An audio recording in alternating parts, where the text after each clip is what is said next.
You have divided your consciousness into compartments. These various compartments that you describe as the subconscious, the higher consciousness, or your earthly self, that seems to be trapped in a three-dimensional reality. You mistrust your subconscious. You feel that the subconscious is a dark well of foreboding and unfortunate events that you have recorded. Your fears of the future, your mistrust of the present, and your regrets, and all negative emotions about your past. You feel that the subconscious bubbles up in your dreams to frighten you.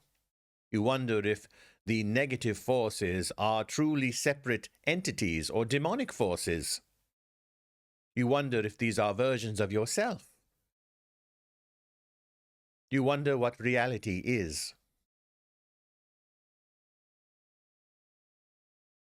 To understand your reality, we must underline the words your reality. For what you are experiencing is part of the unique intellect that you are. You see yourselves as sentient beings, that you are living in a feeling-based reality. This is true because you feel. Therefore, you feel that you know what you are experiencing. You are living in a reality with many strict definitions. The spirit world is one thing that you feel you know. Good spirits, bad spirits. You work in a world of vibration. Good vibration, bad vibration. And yet many of the things that you initially experience as bad vibrations, or even people whom you initially meet who perhaps you were suspect of, later you have grown to consider them close friends. Places that you initially could not understand, even things you have read or seen in books and television and films. Upon the passage of time and upon the reviewing and rereading and re-experiencing of things that you once described as negative, you see a deeper magic within. For you have grown.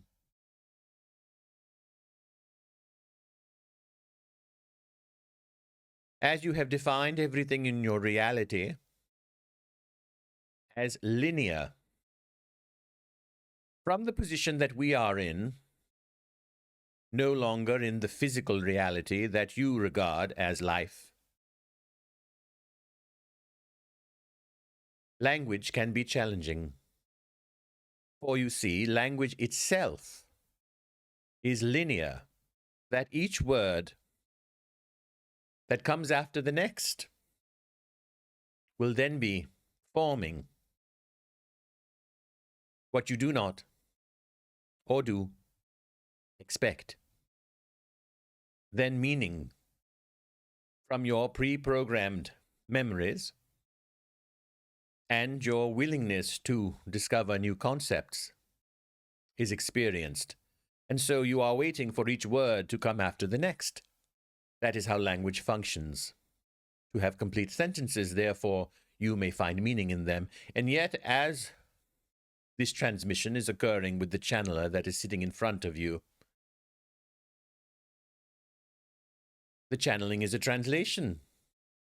For the entire concepts and meanings are given. They are not in words. The language is not something that you find on your earth or on any planet.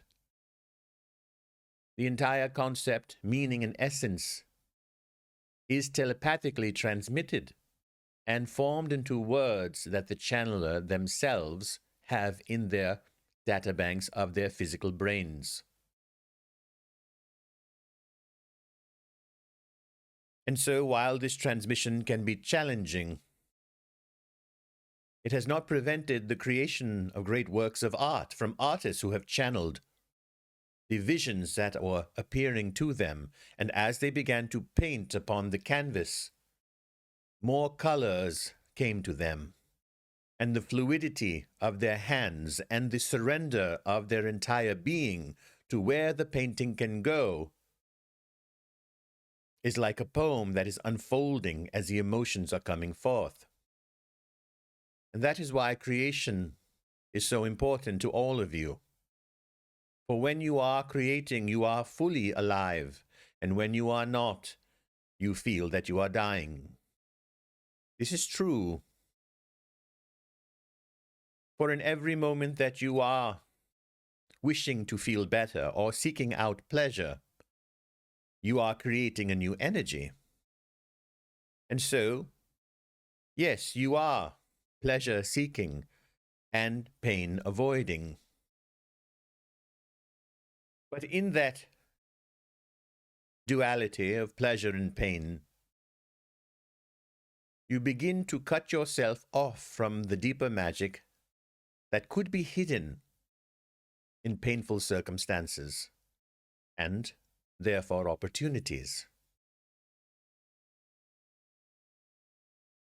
With regards to your subconscious, it is not a deep, dark well of demons and shadows. In fact, within your subconscious lies great love and beauty and joy and harmony. In the conscious mind that you are referring to, you are navigating through a series of obstacles, avoiding pain and seeking pleasure in your daily life. And so in this experience, in this interaction with this physical world, for your own survival, you begin to mistrust the subconscious, for that is where the dark things lie. Not true at all. This tendency to compartmentalize yourself or divide yourself is unnecessary. For as you are expanding your consciousness, as you're examining reality such as your dream world, as your experiences with intuition and telepathy and astral projection, as you are having memories of past lives, perhaps even future lives. Some of you are experiencing frequencies, hearing them, whether they are tones or words. All of these are parts of your larger expanded self. You have been trained to avoid this part of yourself. Why would you ignore the left arm from the right, or any part of the body over the other? This you would not do, and when you do, you are out of balance. As your physicians tell you, you have been doing well in this area of your health, but not paying attention to this other area. You experience in exercises where you say, I was using muscles I did not know I had. There are many such muscles, many such abilities that are innate to the human. What is the human? You have been told that you are spiritual beings having a human experience. And yet this is inaccurate, for you are spiritual beings having a spiritual experience, as is evident that your spirit is in constant need of attention, and the quality of your life depends upon the quality, the happiness of your spirit. And so in the neglect of this area of the totality of your being, which is your conscious higher self, that is what you call it, and yet it is simply the more expanded version of you. If one were to hold their arms at their side, such as a channeler is doing at this moment, close to his body, and he were never to extend his arms left or right, or extend his fingers from a fist to an open hand, there is much that he would not experience, not only in the physical environment that he is outstretching his arms and hands into, but within the muscles and the tendons of his own body, allowing greater fluid movement, breath, expansion, and vitality through his form by stretching himself. And by that same token, you must stretch your own self to go beyond what you have begun to get used to as your consciousness. Do not fear the other aspects of yourself. They are you. Your past lives, those who have been traumatized by the fear of what occurred in those past lives, need not be afraid.